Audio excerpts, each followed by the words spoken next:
एक फूडी लड़की जिसे हेल्दी और टेस्टी खाना बनाने का और खाने का बहुत ज्यादा शौक है, लेकिन अजीब बात यह है कि उनका पेट ही नहीं है।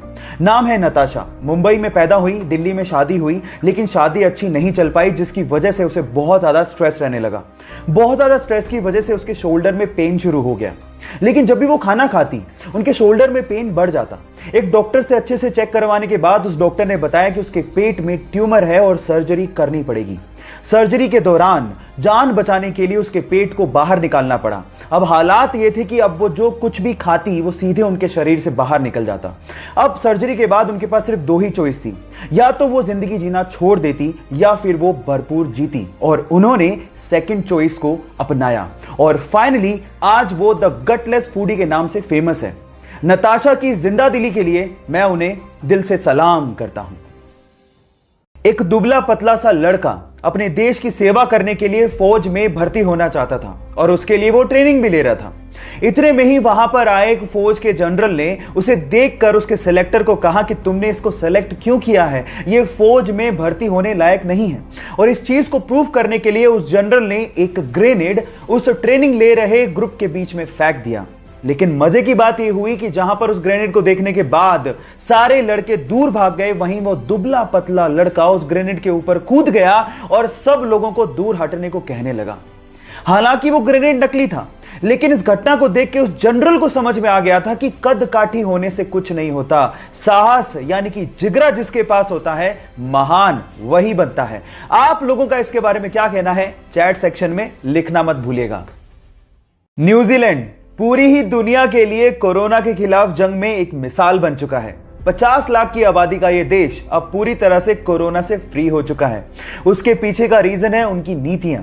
एक्चुअली जैसे ही 26 फरवरी को पहला केस आया, वहां की गवर्नमेंट ने सख्ती से लॉकडाउन को लागू कर दिया और उसके बाद सबसे अच्छी बात यह रही कि वहां की जनता ने अपनी प्रधानमंत्री का विश्वास किया और लॉकडाउन के नियमों का सख्ती से पालन भी किया।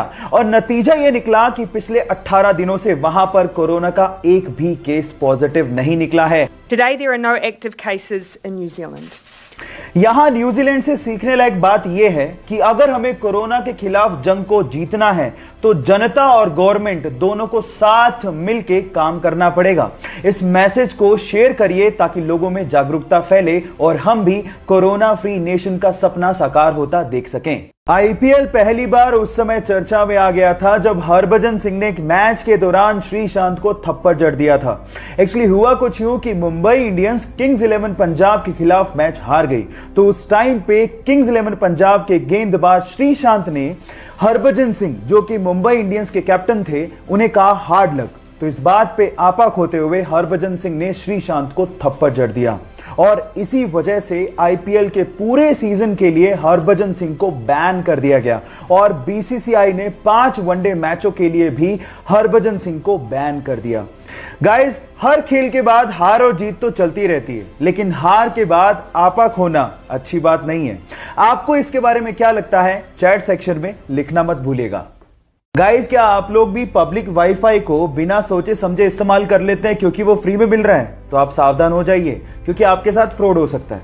क्योंकि पब्लिक वाईफाई सबके लिए ओपन होता है और उसके लिए कोई ऑथेंटिकेशन की जरूरत नहीं होती।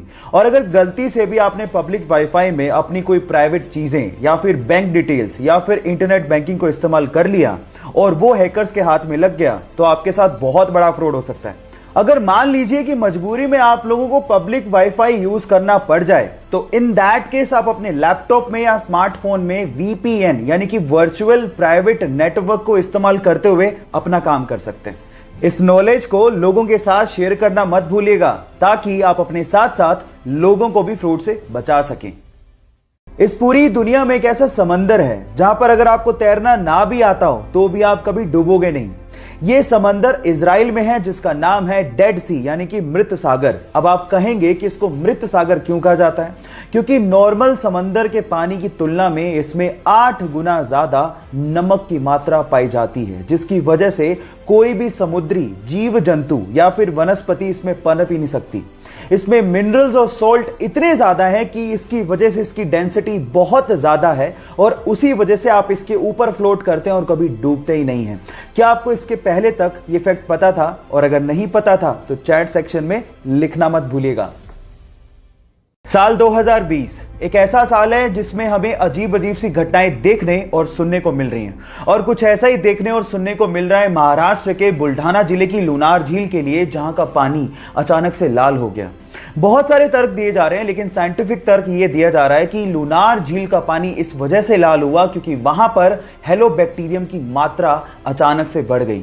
बाय द वे, जिसको नहीं पता उसको मैं ये बता देता हूं कि आज से 52,000 साल पहले एक बहुत बड़े उल्का पिंड के गिरने की वजह से लुनार झील का निर्माण हुआ था। क्या इसके पहले तक ये फैक्ट आपको पता था? और अगर नहीं पता था तो चैट सेक्शन में लिखना मत भूलिएगा।